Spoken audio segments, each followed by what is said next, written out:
हम vital science के बारे में डिस्कस करेंगे। क्या होता है, कैसे करते हैं, चेक इसको, ये सब बात जानेंगे क्या इम्पोर्टेंट है इस टॉपिक में। आइए देखते हैं इसका इंट्रोडक्शन। वाइटल साइंस दो शब्दों से मिलकर बना है, जहां वाइटल का अर्थ होता है कि हमारे शरीर का जरूरी या महत्वपूर्ण ऑर्गन, एवं साइन का अर्थ होता है कि उस ऑर्गन द्वारा उत्पन्न किए गए संकेत। वाइटल साइंस का मीनिंग ये है कि किसी व्यक्ति विशेष के जीवन सूचक संकेत, जिससे आपको ये पता चलता है कि वो व्यक्ति जीवित है या नहीं। वाइटल साइंस में हम 1. बॉडी टेम्परेचर चेक करते हैं, 2. पल्स रेट चेक करते हैं, 3. रेस्पिरेशन रेट ऑफ ब्रीदिंग, और 4. ब्लड प्रेशर चेक करते हैं। आइए देखते हैं इसके पर्पस या उद्देश्य। तारांकन पर्पस ऑफ वाइटल साइन 1. किसी व्यक्ति विशेष के जीवन सूचक संकेत, जिससे आपको ये पता चलता है कि वह व्यक्ति जीवित है या नहीं। 2. किसी पर्सन की हेल्थ के बारे में पता लगाने में। 3. चिकित्सीय समस्याओं का पता लगाने या उनकी निगरानी करने में महत्वपूर्ण संकेत उपयोगी होते हैं।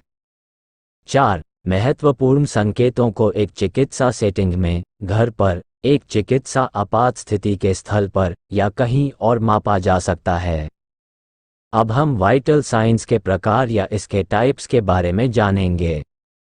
तारांकन टाइप्स ऑफ वाइटल साइन। ये मुख्यतः 4 टाइप के वाइटल साइंस होते हैं, जिसमें ब्लड प्रेशर, टेम्परेचर, ब्रीदिंग और respiration rate and heart rate आते हैं।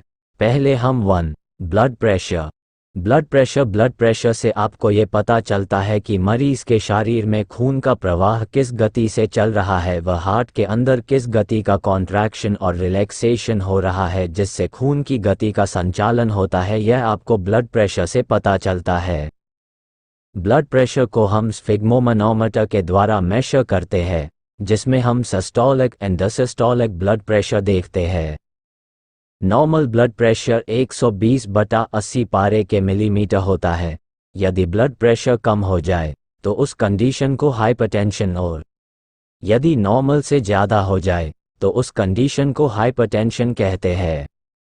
नेक्स्ट, अब हम टेम्परेचर के बारे में जानेंगे। क्या होता है टेम्परेचर?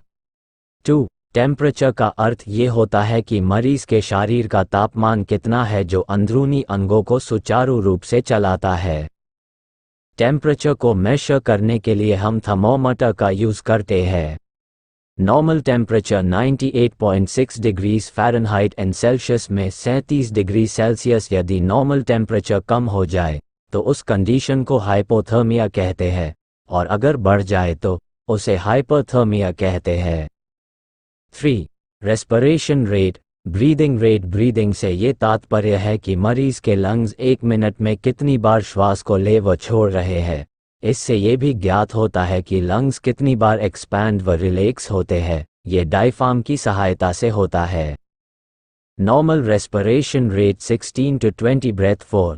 पल्स रेट या हार्ट रेट से आपको मरीज के हार्ट की धड़कने की गति का पता चलता है कि वह 1 मिनट में कितने बार धड़कता है। Normal pulse rate 60 to 100 beat. यदि नॉर्मल पल्स रेट से कम हो जाए तो उसे ब्रैडिकार्डिया कहते हैं, और बढ़ जाए तो उसे टैकाकार्डिया की कंडीशन कहते हैं।